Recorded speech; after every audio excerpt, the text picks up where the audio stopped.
विकास की दृष्टि से आज का दिन हरियाणा के लिए ऐतिहासिक दिन रहा। प्रदेश को 4200 करोड़ की परियोजनाओं की मनोहर सौगात मिली है। हरियाणा के मुख्यमंत्री मनोहर लाल ने प्रदेश की जनता को विकास की अनेकों परियोजनाओं की सौगात दी। इसी कड़ी में यमुनानगर के जिला सचिवालय में वीडियो कॉन्फ्रेंसिंग के माध्यम से करीब 66 करोड़ 56 लाख रुपए की 20 परियोजनाओं को शिलान्यास व उद्घाटन किया गया। इस कार्यक्रम में कैबिनेट मंत्री कंवरपाल गुर्जर ने मुख्य अतिथि के रूप में शिरकत की। वहीं यमुनानगर के विधायक घनश्याम दास अरोड़ा वरिष्ठ अतिथि के रूप में उपस्थित रहे। कैबिनेट मंत्री ने कहा कि बिना किसी भेदभाव के प्रदेश सरकार पूरे प्रदेश में एक समान विकास कार्य करवा रही है।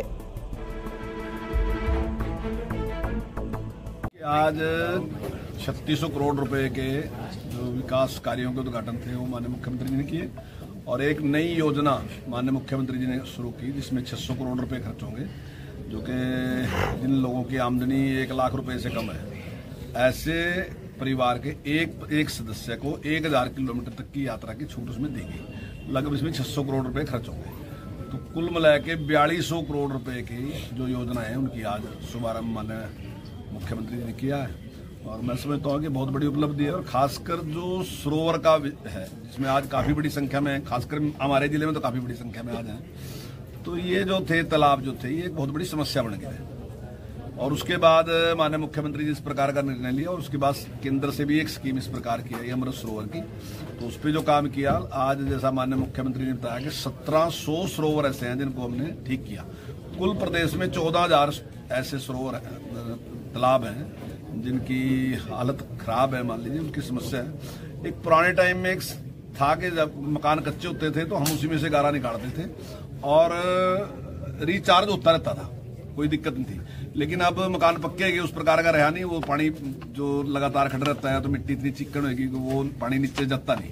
तो अब उसको जिस प्रकार से ठीक किया गया तो जहां एक तरफ तो समस्या थे उसका भी समाधान होगा और जहां उसमें एक बहुत बड़ी उपलब्धि मिलेगी, लाभ मिलेगा आम आदमी को कि रिचार्ज होगा, तो ये बहुत बड़ा काम है। जिस प्रकार से कॉलेजों के बारे में माननीय मुख्यमंत्री जी ने घोषणा की थी कि कोई भी बेटी 20 किलोमीटर से दूर नहीं जाएगी, तो आज हमारे कॉलेज के उद्घाटन भी थे और मेरे यहाँ जो प्रताप नगर है उसका शिलान्यास भी था, 30 करोड़ रुपए उसके लिए दिए। और हालांकि कॉलेज तो काफी लंबे टाइम से चल रहा हो, मेरे ख्याल के 2 साल से ज्यादा टाइम हो गया होगा उसको चलते हैं, लेकिन अब उसकी बिल्डिंग भी बढ़ के तैयार होगी, तो उसके लिए हम माननीय मुख्यमंत्री जी के आभार व्यक्त करते हैं। लोकसभा चुनावों में बीजेपी जेजेपी गठबंधन पर मीडिया द्वारा पूछे गए सवाल का जवाब देते हुए कैबिनेट मंत्री ने कहा कि शीर्ष नेतृत्व इस पर फैसला करेगा।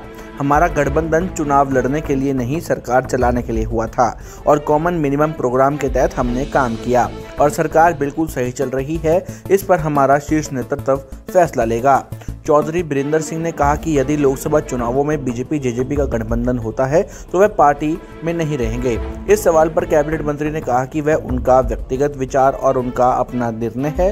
वहीं चुनावों पर उन्होंने कहा कि 2024 में 2019 में बीजेपी ने अपने दमखम पर चुनाव लड़ा। हालांकि पिछली बार हमारी सीटें कुछ कम हुई हैं लेकिन वोट प्रतिशत बढ़ा है। लेकिन जिस निष्पक्षता के साथ सरकार काम कर रही है, निश्चित रूप से लोकसभा और विधानसभा चुनावों में बीजेपी जीत दर्ज करेगी। उनका निर्णय है, पार्टी किसी एक व्यक्ति से प्रभावित होकर कोई निर्णय नहीं करती है, तो उनका अपना निर्णय है, जो भी उनका होगा।